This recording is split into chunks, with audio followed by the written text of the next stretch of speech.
ngapain? Lagi ngerjain yang ini. Oh, soal penyakit di blok respiratory system. Iya. Tapi blok di respiratory system tuh banyak banget gak sih? Kayak pusing gitu rasanya. Iya, sumpah banyak banget. Nggak kebayang kalau misalnya nanti udah klinik tambah banyak lagi pasti.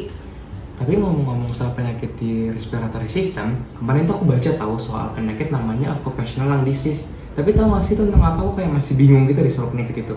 Kalau nggak salah ya, sesuai pengetahuan aku, occupational lung disease itu penyakit paru yang berhubungan dengan faktor lingkungan kerja.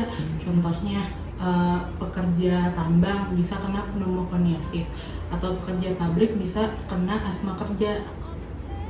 Tapi kan kita calon dokter ya, aku sendiri aja masih kurang tahu nih soal penyakit occupational lung disease ini. Gimana kalau nanti kita ketemu pasien dengan gejala itu tapi kita nggak tahu soal penyakit ini? Bener sih, kebetulan banget aku habis bikin survei tentang pengetahuan anak FK seputar occupational lung disease ini. Hasilnya menarik tau, mau lihat nggak? Oh, mau lihat tuh hasilnya kayak gimana? Nih. Occupational lung disease atau OLD merupakan salah satu masalah kesehatan global yang signifikan. Paparan dan inhalasi zat di lingkungan pekerjaan merupakan faktor risiko yang substansial terhadap penyakit paru seperti asma dan PPOK, di mana diperkirakan 15% kasus secara global berhubungan dengan inhalasi zat di lingkungan pekerjaan. Selain itu, terdapat beberapa jenis penyakit pneumoconiosis dan hypersensitivity pneumonitis yang khas dengan OLD. Salah satunya adalah silikosis. Di Indonesia sendiri, dengan struktur perekonomian yang didominasi oleh sektor industri, pertambangan, dan pertanian, potensi paparan ini sangat besar. Sayangnya, OLD seringkali menjadi penyakit yang terlupakan dalam praktik klinis. Kurangnya pengetahuan mengenai OLD di kalangan tenaga kesehatan dapat menyebabkan keterlambatan ataupun salah diagnosis. Karena urgensinya terhadap kesehatan paru-paru, pengetahuan mengenai OLD sudah seharusnya ditekankan kepada para dokter sejak awal dari pendidikan mereka. Namun, kurangnya pengetahuan mengenai OLD mungkin mencerminkan kurangnya penekanan kepada OLD dalam kurikulum pendidikan dokter.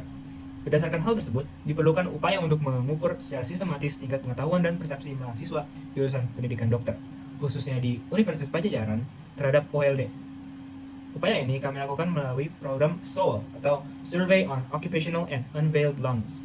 Melalui program ini, diharapkan diperoleh data empiris yang dapat digunakan sebagai dasar dalam penyusunan strategi, edukasi, dan komunikasi kesehatan yang lebih tepat sasaran, khususnya kepada calon dokter masa depan. Occupational lung disease atau penyakit paru akibat kerja adalah gangguan pada sistem pernapasan yang disebabkan atau diperburuk oleh paparan inhalasi zat berbahaya di lingkungan kerja, baik berupa debu organik, anorganik, asap, gas, maupun uap kimia yang berdampak pada struktur dan fungsi paru kita. Menurut WHO, pada tahun 2016 diperkirakan sekitar 1,9 juta orang meninggal akibat faktor risiko pekerjaan, dengan sebagian besar kematian disebabkan oleh penyakit termasuk penyakit paru akibat paparan debu, gas, asap, dan bahan kimia di tempat kerja. Di Indonesia sendiri, data epidemiologi occupational lung disease seringkali tidak terdokumentasi secara menyeluruh.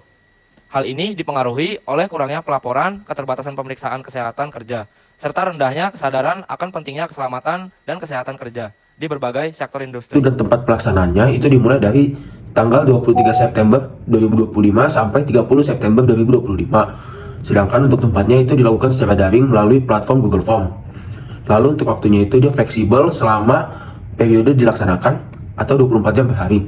Untuk pelaku dan sasaran kegiatannya, itu pelaku merupakan mahasiswa kelompok tutorial 6 blok respiratory system periode 1. Sasarannya itu adalah mahasiswa pendidikan dokter Universitas Padjadjaran. Metode yang digunakan dalam kegiatan Festival Gagasan SOUL adalah pendekatan survei deskriptif kuantitatif.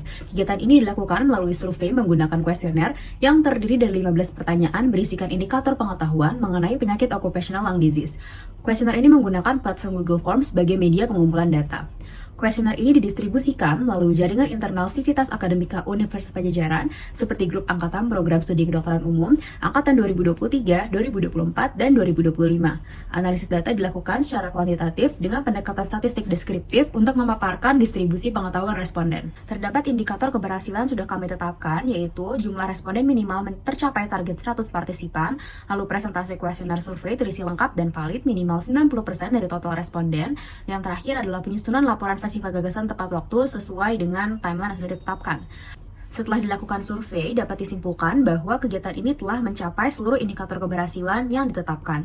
Jumlah responden berhasil melampaui target dengan partisipasi sebanyak 120 mahasiswa, serta tingkat keterisian kuesioner yang valid melebihi 90%. Responden juga berasal dari 3 angkatan yang berbeda, yaitu angkatan 2023, 2024, dan 2025, dengan distribusi yang relatif seimbang, sehingga memungkinkan perbandingan pengetahuan antara mahasiswa yang sudah atau belum menempuh blok respiratory system. Kami akan memaparkan hasil dari kuesioner Festival Data Tutorial 6 Blok Respiratory System untuk menilai tingkat pengetahuan mahasiswa keempat terhadap occupational lung disease. Survei disebar pada ketiga angkatan, yaitu angkatan 2023, 2024, dan 2025, dan persebaran cukup merata. Pada angkatan 2023 adalah sebanyak 30%, angkatan 2024 adalah sebanyak 33,3%, dan angkatan 2025 adalah sebanyak 36,7%. Menurut jenis kelamin, mayoritas responden adalah perempuan sebanyak 64,2%, diikuti oleh responden laki-laki sebanyak 35,8%. Lebih dari setengah responden yang mengisi survei telah melewati blok respiratory system, yaitu sebanyak 53,3%, sedangkan sisanya, yaitu sebanyak 46,7%, belum pernah melewati blok respiratory system selama masa perkuliahan. Selanjutnya, kami akan memaparkan terkait dengan kuesioner yang terkait dengan occupational lung disease. Pertama, kami bertanya terkait definisinya, di mana terlihat bahwa 76,7% mahasiswa mampu mendefinisikan occupational lung disease sebagai sebuah penyakit yang memang disebabkan atau diperparah oleh paparan zat berbahaya di lingkungan pekerjaan. Sedangkan sisanya masih belum bisa menjawab dengan benar atau masih menjawab dengan keliru. Next. Nah, kami juga memberikan pertanyaan terkait beberapa pekerjaan yang memang memiliki faktor resiko tertinggi untuk terkena occupational lung disease. Bisa terlihat dari beberapa pekerjaan yang kami cantumkan di sini bahwa cukup banyak mahasiswa yang mampu menentukan atau mendefinisikan pekerjaan mana yang memang memiliki paparan jangka panjang sehingga dapat menyebabkan occupational lung disease, seperti karyawan pabrik sampai dengan penambang pasir. Next. Nah, di sini kami juga bertanya terkait beberapa penyakit dari occupational lung disease itu sendiri. Salah satunya yang kami tanya adalah pneumoconiosis, sebagai penyakit yang memang disebabkan oleh akumulasi partikel debu. Nah, bisa terlihat grafik warna hijau, hanya 26,7% mahasiswa yang mampu menjawab pneumoconiosis sebagai jawaban yang benar. Sisanya masih memiliki pemahaman yang keliru. Dan boleh kita lanjutkan? Kami juga bertanya terkait pedoman berdasarkan hierarchy of control dalam keamanan kerja. Di sini kami bertanya terkait hierarki mana, pedoman mana yang paling efektif, yaitu jawabannya adalah eliminasi. Cukup mengkhawatirkan karena hanya 14,2% mahasiswa yang mampu menjawab dengan benar, atau mereka mungkin mengenali pedoman berdasarkan hierarki of control. Sisanya masih keliru juga. Dan selanjutnya kami bertanya mengenai apa yang paling tidak efektif. Jawabannya grafik berwarna ungu, yaitu APD atau alat pelindung diri. Terlihat angka yang cukup sama rendah, yaitu 22,5%. Terlihat bahwa mahasiswa pendidikan dokter masih belum mengetahui atau mengenali terkait dengan occupational lung disease ataupun prinsip-prinsip penanganannya di dalam dunia pekerjaan. Oleh karena itu, kami menyarankan sebuah kegiatan edukasi untuk meningkatkan pengetahuan mahasiswa pendidikan dokter Fakultas Kedokteran Universitas Padjadjaran. Nah, di sini kegiatan edukasi mengenai occupational lung disease bisa dilakukan bersama dengan para ahlinya, sehingga ke depannya sistem pendidikan kesehatan dapat berkembang dengan lebih baik lagi. Berdasarkan hasil survei, sebagian besar mahasiswa telah memahami definisi dasar dan beberapa faktor risiko occupational lung disease, serta hubungan penyakit ini dengan peningkatan risiko tuberkulosis aktif. Namun, masih ditemukan kesenjangan pengetahuan yang cukup besar, terutama terkait klasifikasi penyakit, kemudian juga prinsip pencegahan berdasarkan hierarchy of control, serta gambaran klinis spesifik pada beberapa jenis penyakit paru akibat kerja. Nah, tingginya angka kesalahan dalam menjawab pertanyaan tentang perbedaan hypersensitivity, pneumonitis, dan asma alergi juga menunjukkan adanya miskonsepsi yang perlu diluruskan. Secara keseluruhan, kegiatan SOL telah memberikan gambaran empiris yang penting mengenai tingkat literasi mahasiswa kedokteran terhadap penyakit paru akibat kerja. Temuan ini menegaskan bahwa meskipun pemahaman dasar sudah terbentuk, diperlukan penguatan materi dan strategi edukasi yang lebih komprehensif agar calon dokter memiliki kompetensi yang lebih baik dalam mendeteksi, mendiagnosis, dan mencegah OLD di masa depan. Kegiatan ini diharapkan dapat menjadi refleksi bagi mahasiswa kedokteran maupun dosen pengajar mengenai pentingnya pemahaman tentang occupational lung disease. Berdasarkan hasil survei, disarankan agar materi terkait OLD ini lebih diintegrasikan dalam kurikulum pendidikan dokter, tidak hanya pada blok respiratory system, tetapi juga pada pembelajaran yang berkaitan dengan kesehatan kerja. Upaya edukasi juga perlu diperkuat melalui kegiatan akademik seperti seminar pakar atau workshop interaktif guna memberikan pemahaman praktis yang lebih mendalam mengenai diagnosis, pencegahan, dan juga standar penggunaan alat pelindung diri atau APD.